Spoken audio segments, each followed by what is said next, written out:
नमस्कार दोस्तों। इस विश्लेषण में आपका बहुत बहुत स्वागत है। तो चलिए बिना किसी देरी के सीधे इस रहस्यमयी विषय में उतरते हैं। आज हम एक ऐसे विषय पर बात करने जा रहे हैं जो सच कहूं तो सुनने में एकदम साधारण लगता है। मतलब नाम जप की महिमा। हम सभी ने इसके बारे में सुना है ना? अक्सर हम अध्यात्म में लंबी चौड़ी बहुत ही जटिल साधनाओं और दर्शन की बात करते हैं, लेकिन क्या आपने कभी सोचा है कि एक बहुत ही छोटा सा, बिल्कुल साधारण सा प्रतीत होने वाला शब्द सचमुच आपके पूरे अस्तित्व को झकझोर सकता है? आज के इस विश्लेषण में हम इसी रहस्यमयी शक्ति को समझने का प्रयास करेंगे। हम देखेंगे कि कैसे सिर्फ एक छोटा सा शब्द हमारे भीतर एक गजब की, एक असाधारण क्रांति ला सकता है। अब जरा इस सवाल पर गौर कीजिए, क्या एक छोटा सा शब्द आपके पूरे जीवन को बदल सकता है? जब भी हम राधा, राम, कृष्ण या हरि जैसे शब्द सुनते हैं तो अक्सर मन में आता है कि अरे ये तो बस 2-3 अक्षर के छोटे से शब्द हैं, मतलब सब बोलते हैं, इसमें क्या ही खास होगा, है ना? लेकिन हमारे स्रोत हमें बताते हैं कि ये हमारी सबसे बड़ी, बहुत बड़ी भूल है। इन छोटे से शब्दों में ना पूरे ब्रह्मांड को अपने अधीन करने की शक्ति छिपी हुई है। ये कोई आम आवाज या ध्वनि नहीं है। इसे आप एक ऐसा बीज मानिए जो अगर सही तरीके से आपके भीतर बोया जाए तो ये आपके पूरे के पूरे आंतरिक और बाहरी जीवन को बिल्कुल पूरी तरह से रूपांतरित कर सकता है। ये कोई मजाक नहीं है। तो आइए आगे बढ़ते हैं और देखते हैं कि ये पूरी प्रक्रिया कैसे काम करती है, ये कैसे आगे बढ़ती है।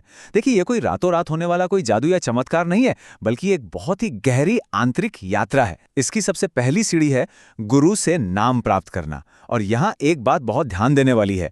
स्रोत के अनुसार गुरु द्वारा दिया गया नाम ना कोई साधारण सा मंत्र नहीं है, वो स्वयं गुरु का ही स्वरूप है। फिर आती है दूसरी सीढ़ी। जब कोई साधक पूरे विश्वास के साथ इसे जपता है तो ये नाम साक्षात गुरु बनकर हमारे हृदय में एकदम गहराई में स्थापित हो जाता है। इसके बाद तीसरी सीढ़ी आती है जो कि बहुत ही महत्वपूर्ण है, आंतरिक मार्ग का खुलना। ये नाम हमारी बुद्धि में उस गुप्त छुपे हुए मार्ग को रोशन कर देता है जो हमें सीधे परमात्मा तक ले जाता है, और अंततः हम सिद्धावस्था तक पहुंच जाते हैं जहां हमारे सारे भ्रम, सारे डर हमेशा के लिए खत्म हो जाते हैं। और सबसे कमाल की बात, ये प्रक्रिया जन्मों जन्मों तक लटकने वाली नहीं है, ये बहुत ही तेजी से घटित होने वाली घटना है। तो अब सवाल ये उठता है कि ये नाम असल में काम कैसे करता है? खैर, ग्रंथों में इसकी तुलना एक अंकुश से की गई है। अब आप सोचेंगे अंकुश क्या है? तो इसे ऐसे समझिए, हमारा जो मन है ना, वो बिल्कुल एक मतवाले पगलाए हुए हाथी की तरह है जो काम, क्रोध, लोभ और मोह के नशे में बिल्कुल बेकाबू होकर इधर उधर दौड़ रहा है। अब जरा सोचिए, एक इतने विशालकाय पागल हाथी को नियंत्रित करने के लिए क्या आपको हाथी जितने ही बड़े किसी हथियार की जरूरत होती है? बिल्कुल नहीं। महावत के हाथ में बस एक छोटा सा लोहे का अंकुश होता है और वो उसी से उस विशाल हाथी को घुटनों पर ला देता है। ठीक इसी तरह हमारा ये जो छोटा सा नाम है ना, वो वही शक्तिशाली अंकुश है। यह हमारे इस बेकाबू मन और इसकी सारी बुरी आदतों को पूरी तरह से हमारे वश में कर देता है। एकदम अचूक हथियार है ये। और ये इस बात को बहुत ही शानदार तरीके से दर्शाता है कि हमें इस नाम के छोटे से आकार पर क्यों नहीं जाना चाहिए। वामन अवतार का प्रसंग इस बात को बहुत ही खूबसूरती से समझाता है। आपको याद होगा, जब भगवान वामन राजा बलि के यज्ञ में गए थे तो वो एक बहुत ही छोटे से ब्रह्मचारी के रूप में थे। अरे इतने छोटे कि उनके हाथ का छाता भी लगभग उनके ही बराबर था, देखने में एकदम मासूम छोटे से। लेकिन जब उन्होंने अपना विस्तार करना शुरू किया ना, तो एक ही कदम में पूरा का पूरा ब्रह्मांड नाप लिया। ब्रह्मलोक भी छोटा पड़ गया उनके सामने। हमारा स्रोत बहुत दृढ़ता से कहता है कि भाई, भगवान के नाम को भी आप वामन अवतार ही समझिए। ये राम या राधा बोलने या देखने में भले ही बहुत छोटे लगते हैं, लेकिन जब ये नाम हृदय में अपना विस्तार करना शुरू करता है ना, तो ये अनंत ब्रह्मांडों के स्वामी को भी अपने भीतर समेट लेता है। अविश्वसनीय है ना? अब यहाँ पर एक बहुत ही गहरा और सच कहूं तो एक बहुत ही दिलचस्प आध्यात्मिक विरोधाभास सामने आता है। इसे ध्यान से सुनिएगा। एक तरफ है नाम और दूसरी तरफ है नामी, यानी स्वयं भगवान। हमारे ग्रंथ कहते हैं कि नाम और नामी दोनों बिल्कुल अभिन्न हैं, उनमें कोई अंतर नहीं है, दोनों एक ही हैं। लेकिन फिर भी एक बहुत बड़ा लेकिन है यहाँ। व्यवहारिक और शास्त्रीय रूप से यह सिद्ध है कि नाम स्वयं भगवान यानी नामी से भी श्रेष्ठ है। जी हाँ, आपने बिल्कुल सही सुना। अब आप पूछेंगे ऐसा क्यों? ऐसा इसलिए क्योंकि भगवान तो अनंत हैं, विराट हैं। हो सकता है वे आपकी पकड़ में ना आए, आप उन तक ना पहुंच पाएं, लेकिन भगवान का जो नाम है ना, वो उस अनंत परमात्मा को भी आपके अधीन कर देता है। मतलब भगवान का नाम साक्षात सच्चिदानंद है, जिसमें स्वयं भगवान को भी अपने वश में करने की शक्ति है। आपने पौराणिक कथाओं में चिंतामणि का जिक्र तो जरूर सुना होगा। चिंतामणि मूल रूप से एक ऐसा जादुई पौराणिक रत्न है जिसके सामने आप जो भी इच्छा रखें वो तुरंत पूरी हो जाती है। हमारे स्रोत यहाँ बिल्कुल स्पष्ट रूप से कहते हैं कि भगवान का नाम ही परम चिंतामणि है, यही परम कल्पतरु है। ये कोई साधारण ध्वनि या अक्षर नहीं है दोस्तों, बल्कि ये एक सजीव, जीता जागता चैतन्य रस है। आप इस नाम जप के माध्यम से जो चाहें, सच में जो चाहें, वो प्राप्त कर सकते हैं। ये आपके सारे दुखों को चुटकी में दूर कर सकता है और आपको शाश्वत शांति दे सकता है।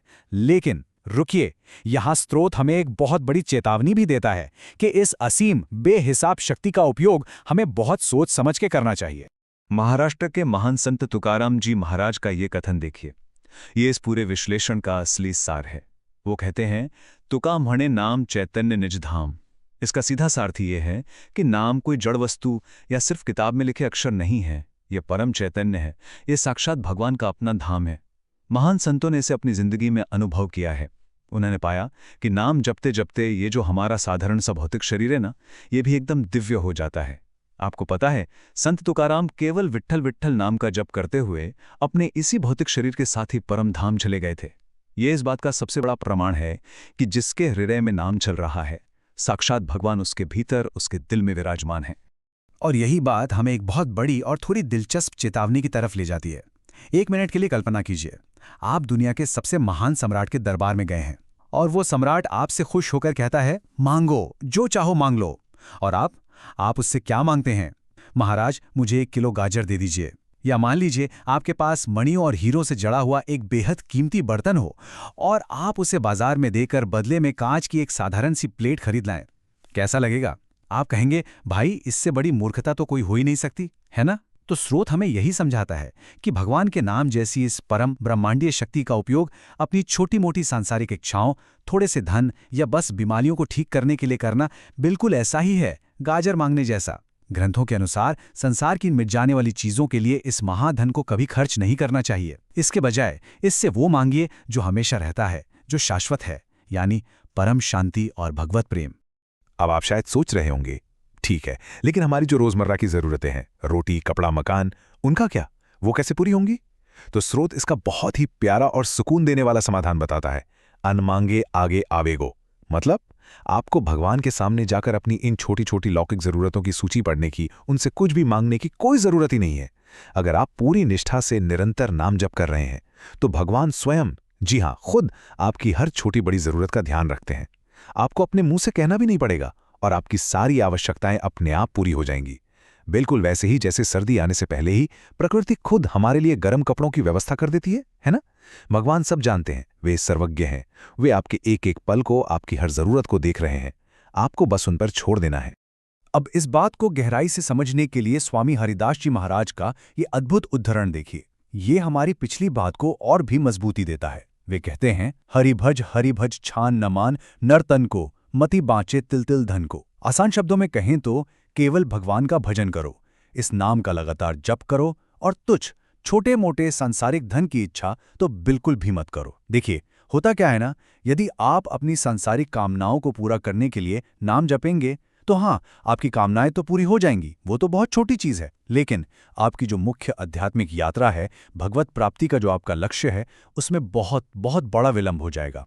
आप भटक जाएंगे। और यही कारण है कि स्रोत बिल्कुल साफ शब्दों में कहता है कि एक सच्चा साधक कभी भी इस नाम रूपी कामधेनु गाय से अपने छोटे स्वार्थों की पूर्ति की इच्छा नहीं रखता। नाम की इस असीम शक्ति का ना, इससे सुंदर और हैरान करने वाला उदाहरण शायद ही कोई हो सकता है। ग्रंथों में एक बहुत ही अद्भुत प्रसंग आता है, जब तृणावर्त नाम का एक भयानक राक्षस बालकृष्ण को हवा में उड़ाकर ले गया था। उसके बाद जब भगवान ने उस राक्षस को मार गिराया और माता यशोदा उन्हें वापस अपनी गोद में लेके आई, तो पता है उन्होंने क्या किया? उन्होंने अपने लाडले कृष्ण की नजर उतारने और रक्षा के लिए भगवान के ही नामों का उच्चारण किया। जरा सोचिए इस बात पर, स्वयं भगवान की रक्षा भगवान के ही नाम से की जा रही है। ये कोई छोटी बात नहीं है। स्रोत कहता है कि जब भगवान के नाम में इतनी शक्ति है कि वो खुद भगवान की रक्षा कर सकता है, तो फिर हम इंसानों को अपनी रक्षा और सुरक्षा के लिए व्यर्थ में चिंतित होने की क्या ही आवश्यकता है? अपना सब कुछ इस नाम पर छोड़ दीजिए, सब कुछ यही नाम करेगा। तो सब कुछ जानने के बाद अब असली सवाल आता है, इस महाशक्ति का अभ्यास हम अपनी रोजमर्रा की जिंदगी में कैसे करें? यहां स्रोत हमें 3 बहुत ही सटीक और व्यवहारिक सुझाव देता है। पहला, नाम जप निरंतर होना चाहिए, मतलब उठते बैठते, खाते पीते, चलते फिरते ये मन ही मन चलते रहना चाहिए। दूसरा, ये हर दशा में होना चाहिए, चाहे आप नहाए हों या ना नहाए हों, बहुत खुश हों या किसी भारी विपत्ति में हों, नाम नहीं रुकना चाहिए। और तीसरा, जो कि सबसे महत्वपूर्ण है, आमतौर पर नाम उपांशु होना चाहिए, मतलब आपके होंठ तो हिलें लेकिन आवाज बाहर ना जाए, केवल आपको ही सुनाई दे। लेकिन अगर आपको लगे कि आपका मन बहुत ज्यादा भटक रहा है या अंदर ही अंदर नाम जपना छूट रहा है, तो तुरंत वाचिक जप शुरू कर दें। मतलब जोर जोर से बोलकर नाम का उच्चारण करें ताकि आपके कान उसे सुने और आपका मन झटके से वापस नाम में लग जाए। ये एक बहुत ही कमाल का तरीका है।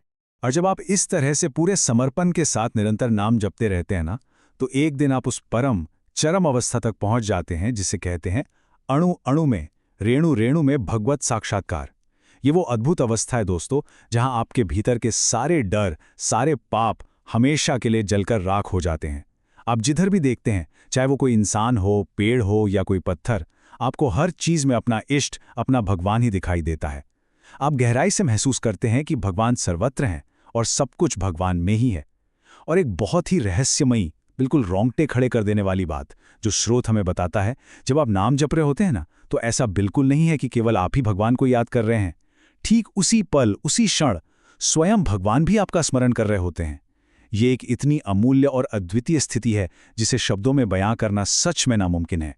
अब हम अपने इस विश्लेषण के बिल्कुल अंत में आ गए हैं और जाने से पहले मैं आपको एक बहुत ही गहरे सवाल के साथ छोड़ना चाहता हूं। क्या आप इस नाम रूपी महाचिंतामणि को, इस इतने बड़े अमूल्य खजाने को संसार की उन तुच्छ नश्वर चीजों के लिए खर्च करेंगे जो आज हैं और कल मिट जाएंगी, या फिर उस परम शांति, उस दिव्य जीवन को प्राप्त करने के लिए इसका उपयोग करेंगे जो शाश्वत है, जो कभी नष्ट नहीं होता? देखिए, चुनाव पूरी तरह से आपका है। स्रोत के अनुसार ये नाम आपके पास है, ये असीम शक्ति आपके भीतर मौजूद है। आपको बस इसे पकड़ना है और यकीन मानिए, एक बार आपने सच्चे दिल से नाम को पकड़ लिया ना, तो फिर ये नाम आपको हमेशा के लिए पकड़ लेगा। इस पर गहराई से विचार जरूर कीजिएगा। हमारे इस विश्लेषण में अंत तक जुड़े रहने के लिए आपका बहुत बहुत धन्यवाद।